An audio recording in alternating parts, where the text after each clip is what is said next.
most people, when they are passing by, Yeah. they think that us who touch in this soil, we don't get money.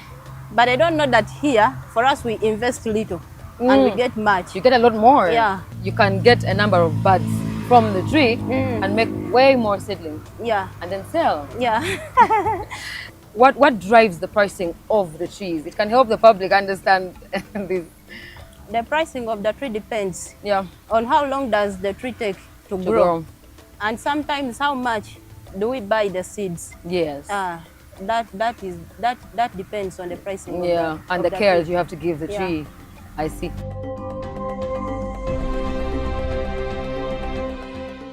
Welcome to another episode of NTV Seeds of Gold, where we bring you inspirational farming stories. And I do not say that lightly, because today we are going to get more than inspired. Tonight we are on Hope Organic Farm in Bulange Mengo. Yeah, right in the middle of town. So you're going to learn a little bit of something about, farming within the city, urban farming. And we all need it. Some of you don't like to go to the village, but hey, this is the episode for you. We get to meet Benon, the brains behind this venture, and boy, are we going to get inspired. Stick around, don't go away. It is better you first carry out your soil sampling so that the farmer is able to know how much water the plant needs in its entire life. But also do fertilizer quantification or fertilizer budgeting, because I am able to tell that I will need this amount of nitrogen, amount of phosphorus, and what have you.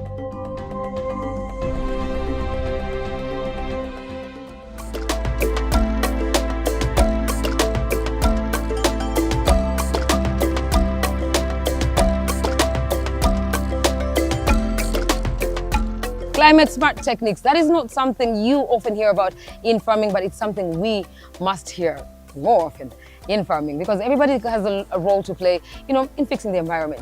Now, Benon here has welcomed us on his farm that has embraced a great deal of smart climate techniques. And I think that is very impressive. It is nice to have you on the show, Benon. Thank you, Shira. You are welcome at Hope Organic. Well, thank you. It is nice to be here. But I moved around a little bit, and I am utterly impressed with what you have on the farm. So first things first, what inspired this? Why do you do this? Why is it the reason you wake up every morning? I don't want to say that I'm a son of a peasant. I grew up in a farming community right away from Rakai. And after my primary, at the age of 13, it is a certain agriculture institute I joined before I even joined the secondary school. That's where I got that inspiration. But on top of that, my father was once an agronomist, so that's where all of this emanation came from. That's right, yeah. So from there, I got that inspiration, but basically in organic farming. Yeah. So I grew up, and after my senior 6, after Masaka Secondary School, then I had to join Uganda Matters University, Kozi, and I went on into farming, agriculture, organic farming, agriculture. So from there, I joined local government. I worked as an agriculture officer. I worked with the Kasanje sub-county. And after there, I also worked with Aloish Organic. It is also a company within Kampala. So, given that experience, I had to surrender and started this own enterprise. Yes. So for how long have you had Hope Organic? Yeah, since 2021. We have been into this business, so, and we also help farmers to obtain knowledge concerning organic farming. Yes, so we train them, we visit them, they come to us and get trainings. That's how we do. I see. Well, that is impressive, because judging from your journey, you have gotten to learn so much. It's only fair that you paid for it and teach others. Speaking of a farm within Kampala, Is this an issue for you? You know, putting a farm within Kampala and all. You know, not many people know that a farm can survive within the city, within town. So how has that been for you? Okay, we want to impress farmers, especially the urban dwellers who have limited resources like land. Land is too scarce. And in past days, back in the days, people used to inherit acres, hectares of land. But now they inherit or buy their own space of 100 by 50, some 100 by 100. So we want to see how these farmers now optimally or optimize this limited resource. Now, this farming technique, when you see people like Israelites, they have very small land for farming. So what they do is that they make sure that they quantify each and everything. If you see someone who is importing each and everything, including the soils, doing best, you have to at least benchmark from him or her. So given that experience, we also had to carry out such activities. Find a way of exhausting, you know, whatever little you have to get a lot from it. Exactly. So, so the knowledge you have and the current technologies, that's what we implement and come up with such a thing. Yes. And I like to believe that from this, our views are able to, you know, people who aspire to do something at home. You know, you want to have your little tomato farm, you want to have some more vegetables. From this, they can learn how to do it in the limited space that they have. Now, speaking of organic farming, is it about what it is you do to maintain the garden? Is it? Organic is not all about only inputs, but it also considers the ethical values, and you know, there is also that child labor. There is also, it is holistic in other words. So we also consider the soil management techniques. We don't do with conventional. So that's the kind of things we do in organic settings. Like for instance, when we were establishing this project, before even planting was done, we made sure that all weeds which were here, we used to cultivate the land or plow the land while burying them, in order to enrich these soils with humus. Because in soils which is rich in humus, that soil can be able to obtain nutrients, enough nutrients. And another thing, it is also easy for it to buffer the soil pH. Because if the pH is low, meaning the soil becomes acidic. And if the soil is acidic, the plants will become stunted. So through those indigenous farming techniques, we can be able to enrich soils to reduce on the cost of buying these synthetic fertilizers, which are expensively high. So that is one of the techniques. Another thing we always associate with applying organic manures, be it for any animal or for any bird. So we incorporate it for us to enrich that soil, so that that soil gets it more. So with these fertilizers, we don't deal with synthetic fertilizers still. We deal with organic fertilizers. On top of manures, also deal with organic fertilizers. So such fertilizers help us to come with such a thing you are seeing. So and what we know, given in our own knowledge, we believe that the more you enrich the soil, the more yields you get. And also, each stage of the plant needs a unique type of fertilizer. For instance, in the beginning, we use biofertilizers, biostarter fertilizers. Biostarters are normally rich with phosphates, because phosphates facilitate root growth. Eh? So the faster the roots Go down. establish into the soil, the faster the plant. And the faster the plant, the bigger the yield. So that's how we do.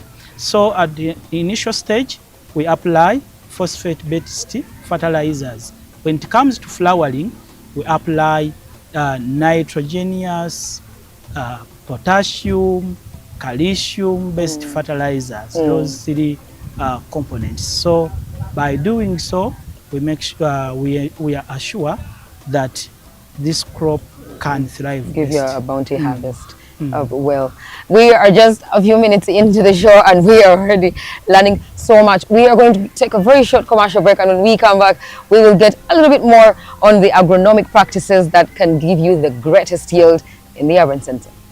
Keep watching.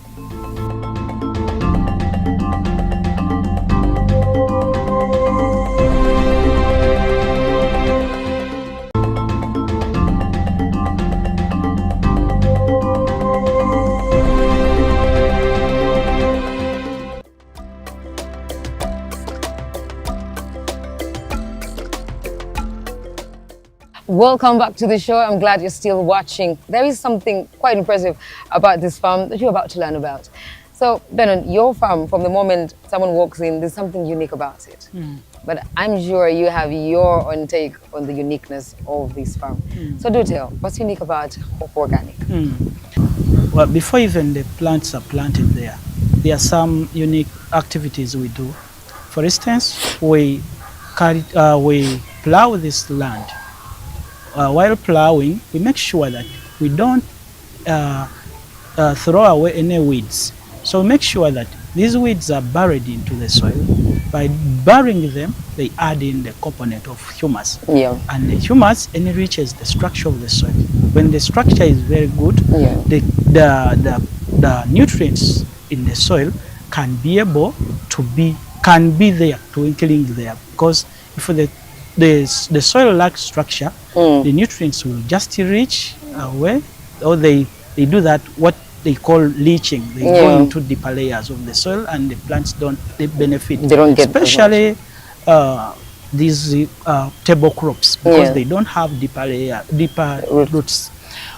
So after which we apply manure at least 2 weeks before planting is done, to make sure that this to give time that this manure is well incorporated with the soil, and even breakdown occurs. If you apply manure at the stage of planting, the crops will scorch and burn out. You can start registering losses from that side. So we make sure that we give time this manure to decompose, and you eventually plant after 2 weeks. Another thing, as our indigenous technical knowledge, we do what I may call rotating the crops. Crop rotation. Yes. Before we planted these tomatoes, a season back, we had onions. You know, onions are pungent in nature. Yes, they are. Very few notorious pests can invade onions. So when you have onions in the ground, you are sure that most pests are deterred away. So the next crop you are going to plant, there's a fighting chance. Yes. So that's one of the ways. So these are tomatoes. They belong to Solanaceae family.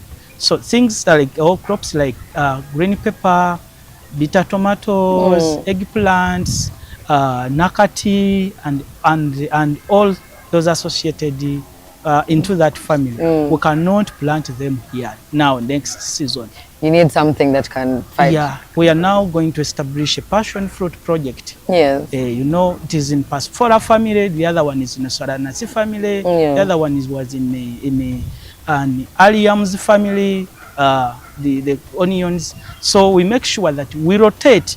By doing so, a farmer is able to escape dangers of pest invasion, and even minimize the money is spending on pests and diseases, because Yes. these pests are able to inherit the problems of the previous, if you don't rotate if you don't change the variety and even the species. No, so that's how we do. That's the uniqueness we have. That is impressive, I must say. Now, we just entered the rainy season. It's a blessing and a curse in a way, but it is a blessing. The dry season was terrible. It was hectic. And yet your tomatoes look like they did not suffer one bit of the dry season. How did you do that? We quantify each and everything. Yeah. This is not our first time to do tomato farming. For us, we are able to tell how much water does a plant need each day, each week. Yes. So we make sure that we have our water enough for these growing plants. For the growing plants, yes. So we do our harvesting water systems. It doesn't matter the size of land you have, but what matters a lot is the number of plants you have. Yes. We make sure that we quantify this water, and we make sure that how much water does a single plant need in which period and or in which stage. The first stage, we know the amount of water. Second stage, the first stage is planting stage up to flowering stage. Those are around a period of 2-3 weeks. The middle stage is between flowering and fruiting. We know the quantity of water the plant needs. Also, it also depends on the nature of soils you have. So it is better, I want to appeal to you farmers, that it is better you first carry out your soil sampling, so that you know the porosity of the soil, the retention ability, and what have you. Because soil in Uvujiri cannot retain water the way this soil in Uganda retains. So you all run such specific areas, so that the farmer is able to know how much water the plant needs in its entire life. Yeah. So another thing, we don't quantify only water. We don't do only water budgeting, but also do the water, the nutrient, rather the fertilizer quantification or fertilizer budgeting. So fertilizer budgeting is based from the findings or the results of the soil technicians, because I am able to tell that I will need this amount of nitrogen, amount of phosphorus, and what have you. So all these findings can tell a farmer how much to spend on what. On what, yes. And quantities of fertilizer that you're going to need. And before I jumped, to my excitement of how beautiful the tomatoes look, despite the fact that we are from, a dry season, I must ask, you mentioned pests and diseases and your unique way of fighting them, which I find utterly impressive. However, we always have stubborn ones. So do you experience certain pests and diseases that come in? What are the most common ones, and how do you deal with them? Okay, the most common ones are those pests that belong into Spodoptera family. Those are cutworms. They normally invade crops just after planting. They come and cut off the plant. And the next one is the under Spodoptera still, there is also Twitter absoluta, the so commonly called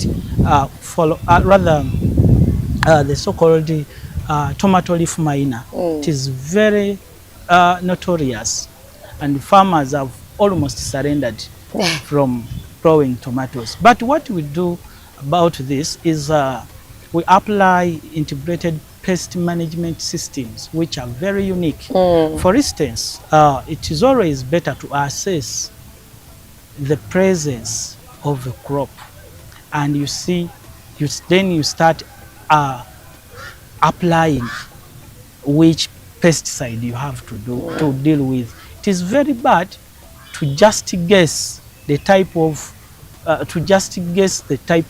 pesticide you use against the pest that is invading you. It is better to understand if it is thrips.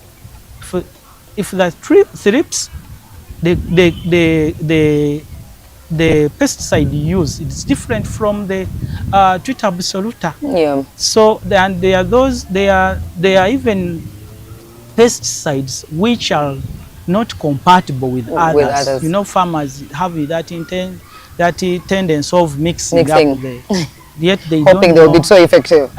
So at least you have to be well versed with some pharmacological information about that.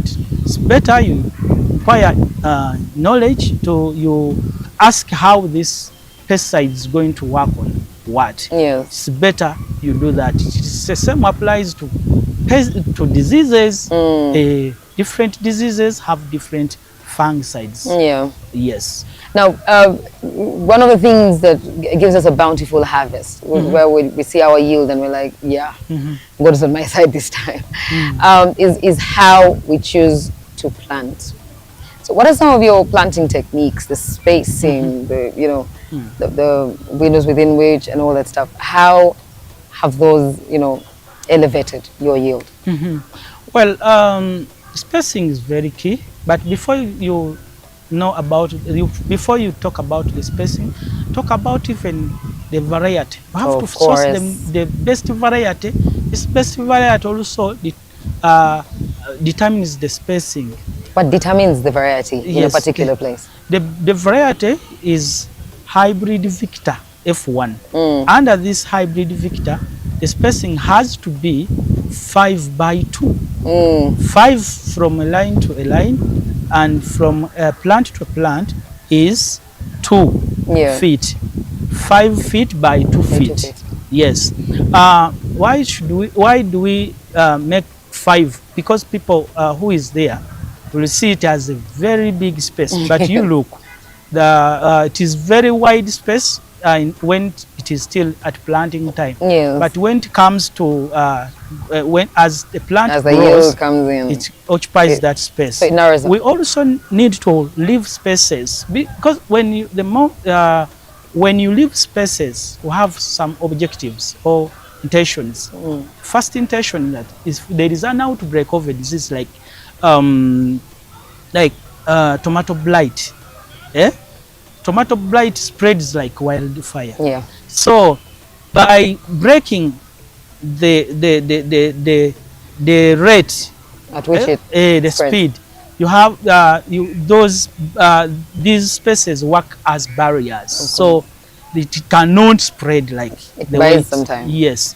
Even pests, some pests don't jump. They just crawl like those caterpillars.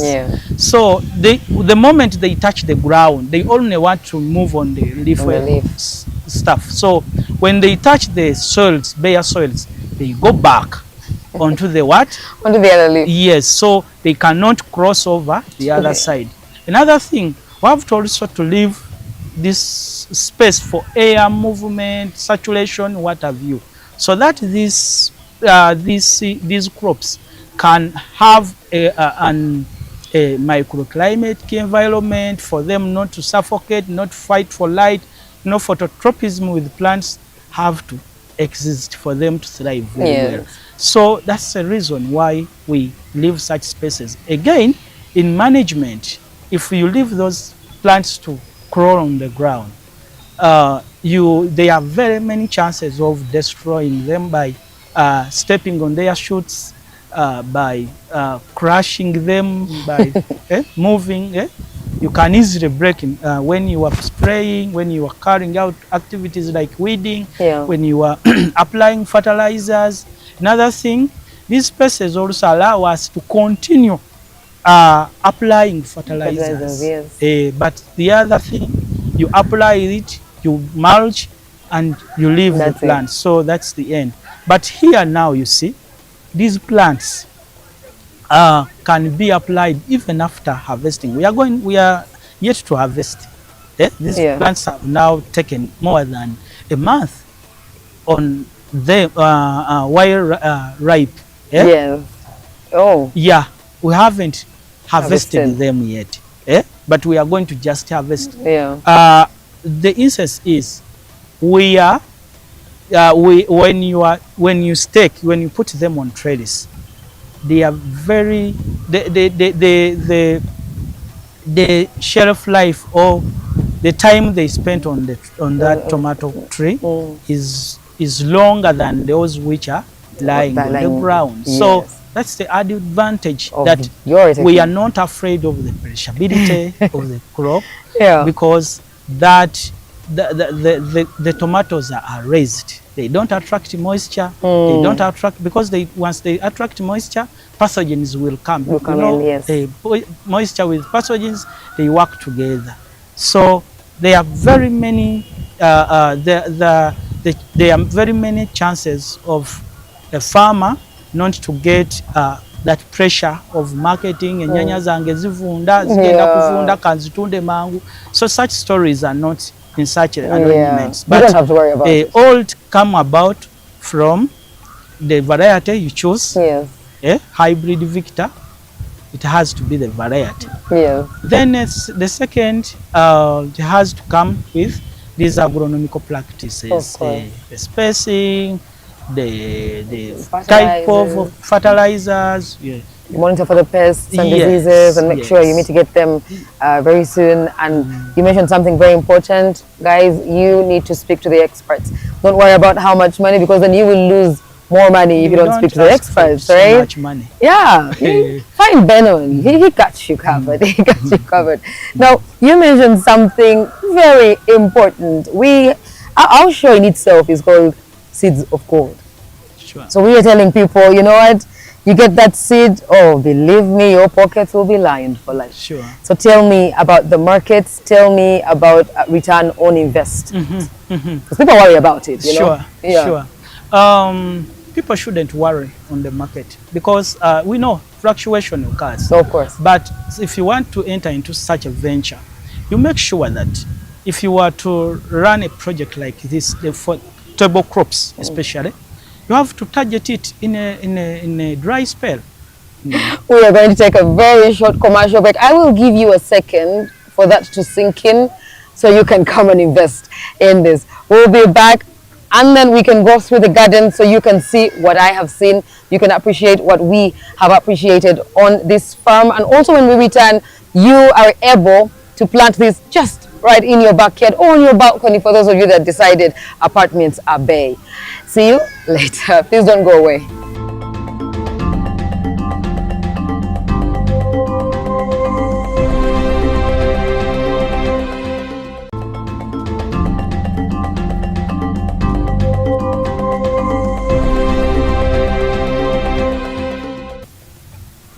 Target it in a dry spell. Within dry spell, you are 99% sure that the vast majority of farmers are not cultivating. Are not doing very well. They are resting. They are waiting for the rain. For the rain. Yeah, that's why we emphasize you to first set up a water harvesting system. So when it reaches the rainy season, you start watering your crops. Another thing now, you asked me about return on investment. Return on investment. Yeah, we are very calculative in this. When it comes to managing tomatoes, if it is a rainy season, it will demand a lot of fungicides because spread of fungi of diseases is too much. So now we intend to cultivate our crops during dry season. We make sure that water is there in abundance, and we shall also not spend a lot on spraying fungicides, because fungicides are very expensive. So you know why even Kenyans can supply us with their tomatoes. Much of those Kenyans, their areas receive a monomodal type of climate. Receive once a year. So most of the time they are in a dry season. They are maybe in Kalamoja, where. So they import here a lot of tomatoes just because their seasons, their rainy seasons are very short. They use that advantage. So I want to appeal to you farmers. If you want to benefit from this crop, you have to target the the right season, which is the dry season. To cultivate. Yes, because in a dry season you are sure with the market. You are very sure. It is there. Very sure, because now the box here, it's ordinarily they called a ply. It's now at 650,000. Are you serious? Yes. Can you imagine that in this a third acre, is this 1.5, rather 1/3 acre?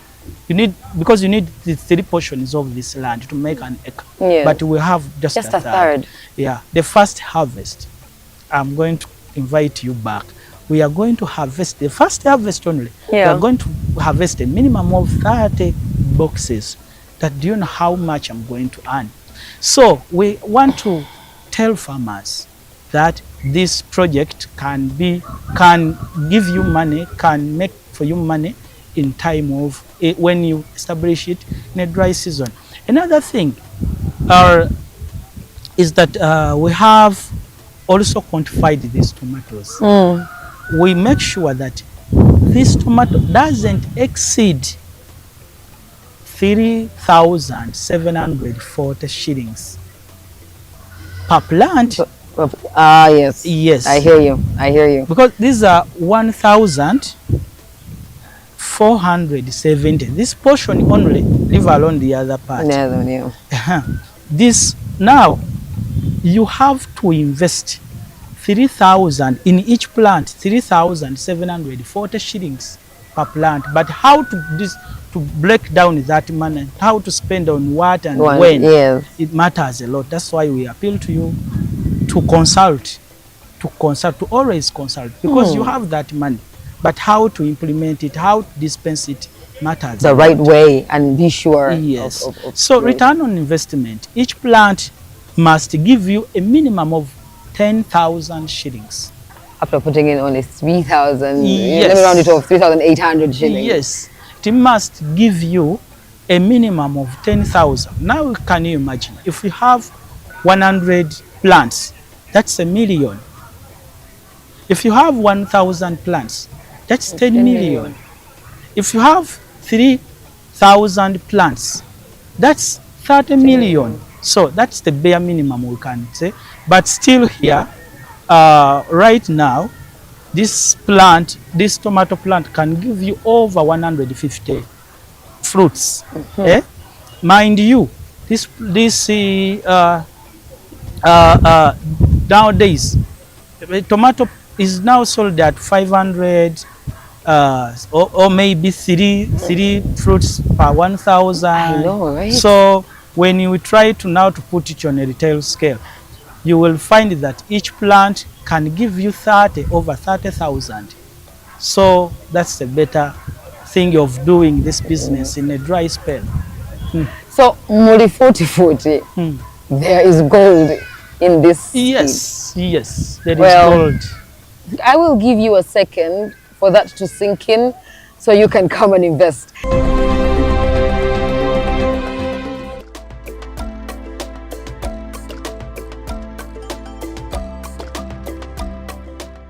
Rather interesting. Quite often you find that seedlings are put in little polythene bags whenever you buy your seedlings. Here it's a little bit different. We have the old newspapers, and I like how Benon explains that we do not want to spoil the environment. So you have the old newspapers, bring them on, and we've got a use for them. So Benon, do explain, why do we opt for the newspapers and not, the usual polythene that people go for? We don't want to deteriorate our soils with non-biodegradable items like polythene papers, plastics, and what have you. So we always encourage farmers to use decomposable items or products. So like these newsprints, they are there. They are not useful to any other things. But for us, we can recycle them, or we can use them to make such potting bags, and you eventually raise your seeds from there. So by doing this, it is different from someone who is using a cavera, because a cavera will inhibit growth if you plant it with it. With it, yeah. And even will deteriorate the environment. So what we do, there is a lot of energy people use to removing the cavera. Yeah, so you plant. The seedling can also get affected and it withers and dies. So what we do now, we use this paper, and we fold it using just a tiny thing, Vaseline cup like this, and we do we raise the seeds. Okay. Yes, from there. By doing so, we plant it after raising the seedling. We plant it directly. You don't have to remove. Yeah, it will just decompose with the soil. Within a couple of days. Yeah, and the plant will not get that over transplantation stress. Of course. Yeah, so a farmer is using less energy, while conserving the environment. Yeah, you tear the cavera, the cassette, you pour a little of seeds. Then the next step, you only put one seed, only one seed per pot. Then you cover it. Don't put it down there, because if you put it in, if you give it, you put it you put it a lot of soil on top of it, it will not germinate. Or by the time it will germinate, to come out, it must have utilized all the energy it is supposed to use to grow. So put it just almost on the top and put soil, a small layer, fine layer of soil, then it will come out vigorously and it will start the life like that. So put just a little soil onto it, just a thin layer. For how long does it take to germinate? Within 3 days, under normal circumstances, they will sprout out. They will show that that thing of germination. They take 2 weeks to reach the planting stage. They take 2 weeks to reach the planting time. You transplant them after 2 weeks. So this variety takes 60 days to reach its ripening time. 60 days, those are 2 months. And it takes 2 months on when it ripens today, it takes 60 days onto the plant. So those people who are afraid of fluctuation and what have you, you have to just follow the marketing trends and assess when the price is good in the market, then that's when you harvest and take it. So there is no pressure that today it is good, tomorrow it is bad. So you just need to communicate with the market so that you know if the market is good, you know the market can prolong for something like a week, 2 weeks or what.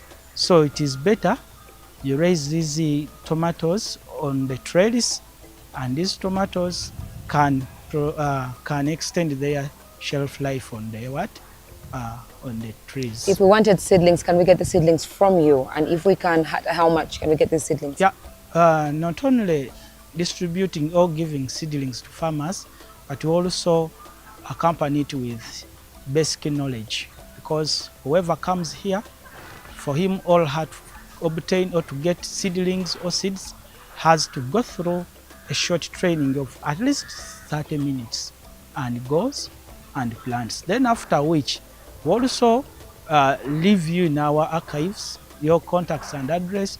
If you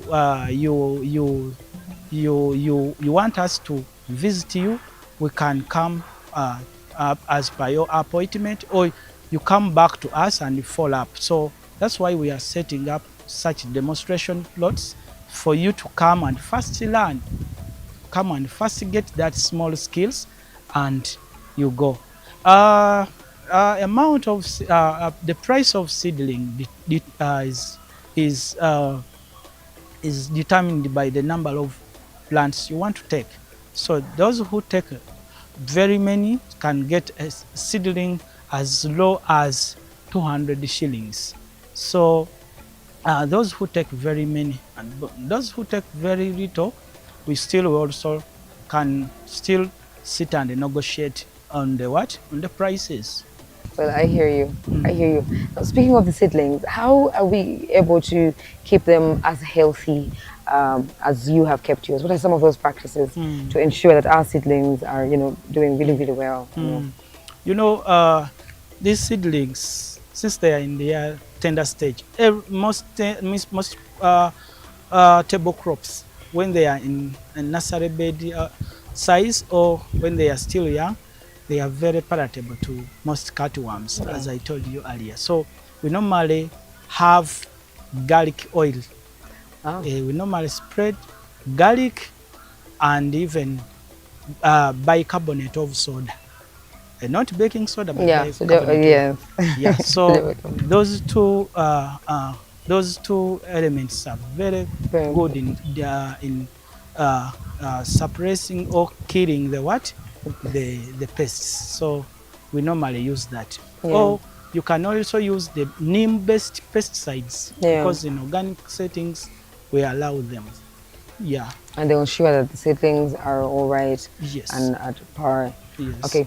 So we are going to take a walk around and learn a thing or two. We began with the nursery bed, as is important because that's where we always begin. So we're going to go to the other gardens so you can get a feel of what really happens here. Well, stick around. We are now at the ladies' point. Well, it's not that the plants are female. No. It's that Benon thinks about us, the females. So if you're bored at home and you want to do something, you have a small space, well, Benon has got you covered. You can't do this yourself. See you again next week. Thank you so much for watching this show, and it is always a pleasure to have you with us. Thank you.